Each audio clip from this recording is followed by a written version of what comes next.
Atensyon, SSS pensioners! Narito na, tatalakayin natin ang inyong official pension crediting o pension releasing para ngayong darating na buwan ng September 2026. May pagbabago ba? Meron bang pension increase? Lahat ng yan ating pag-uusapan. Hello mga ka-vlogs! Welcome sa aking YouTube channel at welcome sa aking official Facebook page. Saan ka man nanonood, kumusta? Well, eto no, mga SSS pensioners, dahil nga tapos na po ang ating pension crediting for this month of August and 2 linggo na lang po ay tutungtong na tayo sa buwan ng September 2026. Kaya pag-uusapan natin ang inyong official pension crediting schedule para sa buwan ng September 2026. Alamin natin kung may pagbabago ba at kung meron bang pension increase. Well, alam nyo ba, no, mga SSS members and pensioners, na ngayong darating na September 2026 ay magdiriwang po ang SSS ng 38 years anibersaryo, no, ng pagkatatag ng Social Security System or SSS. Yes po, no? September will be 38 years ng pagbibigay ng proteksyon ng SSS. Kaya abangan natin ang mga pa-promo at magiging anunsyo ng SSS, no? Dahil alam niyo naman, every year, every anniversary ay meron pong mga kwentong SSS pa-promo kung saan mag-uwi kayo ng mga prizes mga ka-vlogs. Pero sa ngayon, ang atin munang pag-uusapan ay ang inyong magiging September pension releasing o crediting mga ka-vlogs. Well, unahin natin ang ating mga first batch SSS pensioners. Mga first batch na merong date of contingency o araw ng kapanganakan, araw ng pagkamatay, pagkasakit, pagkabalda, mula 1st to 15th day of the month. So, yun po yung mga first batch. And ang original pension crediting schedule every month ay tuwing first day, no? Tuwing unang araw ng buwan. Yan talaga yung original na petsa para sa ating mga first batch sa kanilang pension crediting. Well, kung nakikita niyo po sa yung kalendaryo, no, dapat talaga at original ay September 1, no? Ang September 1, mga ka-vlogs, natapat sa araw ng Martes. Yan po ay hindi pula. So, ibig sabihin, hindi po yan holiday at hindi din po yan natapat sa weekend, Sabado or Linggo. Kaya ang ibig sabihin yan, wala pong pagbabago sa petsa. Walang paggalaw sa inyong schedule. Mga first batch, mananatili tayo sa September 1, araw ng Martes. So, klaro po yan ha.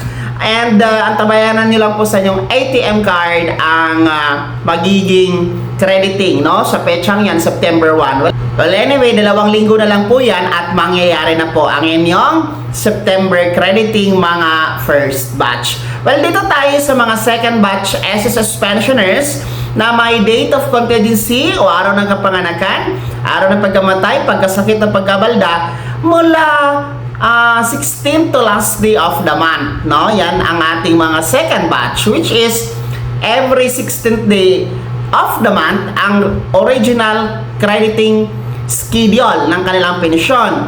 So, magiging September 16 tayo, no? Ang inyong schedule, mga second batch. Pag nakikita niyo po sa inyong kalendaryo, ang September 16 ay natapat po sa araw ng Miyerkules. Hindi din po yan pula. So, ibig sabihin, hindi po yan holiday. And hindi yan natapat sa weekend, Sabado or Linggo. Kaya, mananatili po tayo sa original date, no? Which is September 16. So, ibig sabihin, walang pagbabago sa petsa, walang paggalaw po sa schedule. Okay? Mga second batch. So, antabayanan nyo din po ang inyong pensyon for September, ha? September 16, mga second batch. Well, anyway, ang inyong pong crediting schedule, ang oras ng pag-reflect sa inyong ATM card ay hindi po kayo pare-pareho kasi iba-iba po kayo ng bangko, no? Depende kasi ito sa ating mga bangko kung kailan po magre-reflect sa mga petsang yan ang inyong pension crediting. Pero one thing is for sure, matatanggap nyo talaga within that schedule ang inyong September pension, mga ka-vlogs. Well, may pagbabago ba sa halaga? No? May pagbabago ba sa ating matatanggap, no? Meron bang pension increase? Well, ito po ay nahati sa dalawa. Merong yes, meron pong no, no? No, wala, no? Walang pension increase para sa mga tapos na, no? Mga nakasama during the second round pension increase last June, no? Yung mga nagpensyon as of May 31, 2026 at nakasama ng second round noong June 2026 pension increase, no? Ay wala po kayong pension increase ngayong September. Okay, no. Dito tayo sa yes.